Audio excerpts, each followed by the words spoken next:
So we learned that we can use property binding to bind to our own properties of our components.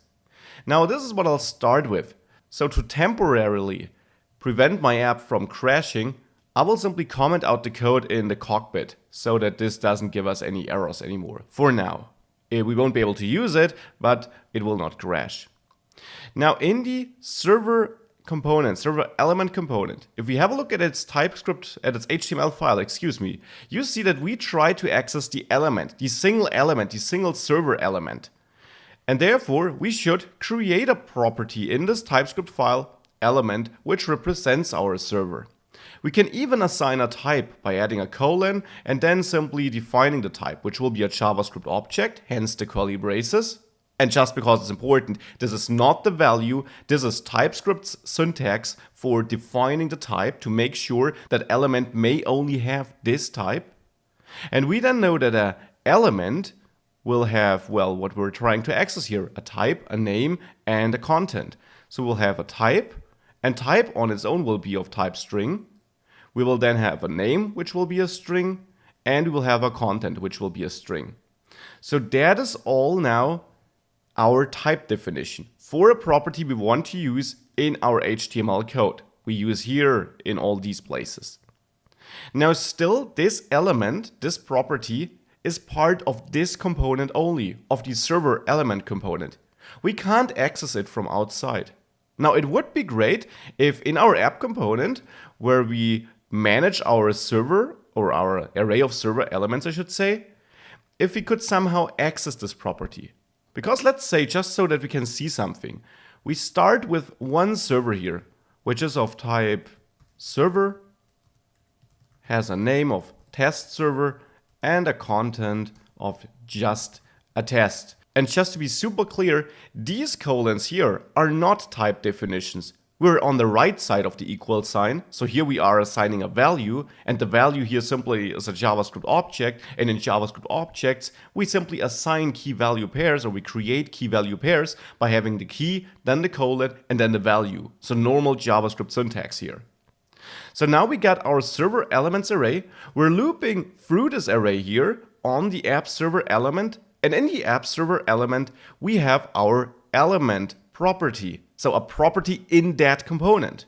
Now we want to access this component from outside. So it would be great if we could bind to it, just like we were able to bind to disabled. So maybe add squared brackets, enter the name of the property in between. So the name of the property in the component, here, this name. And then assign the server element. So simply the element we store for each iteration in this variable here. Would be great if we could do this. And if we try this and our app reloads, we see that we get an error that we can't bind to element because it isn't a known property of app server element. Now you might say, that is not true. It is a property of server element. Here, we defined it as a property. It's even public, right? We didn't add private in front of it or anything like that. So why can't we access it? Simple answer, because by default, all properties of components are only accessible inside these components, not from outside. And that generally is a good thing. You don't want to make all your properties bindable from outside. So you have to be explicit about which properties you want to expose to the world, so to say. So if you want to allow parent components to be able to bind to this property, you need to add something to that element property. You need to add a decorator. Remember, I said that decorators are not only available for classes. Here we're going to add one to this property. The decorator we need to add is @input, and here important, you need to execute it. It's like a function in the end, so add parentheses. And input now needs to be imported from @AngularCore. With this in place, now we are successfully exposing this property to the world. So now any parent component, any component hosting our server element component, so implementing it through its selector like we do here, is now able to bind to element. And I can demonstrate this if we save this.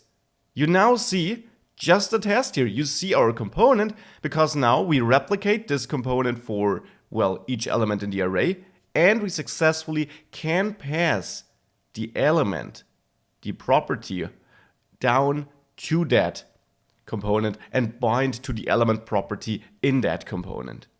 And this is how you can set up custom property binding on your own events, exposing your own properties to the components where you implement these components through the selector.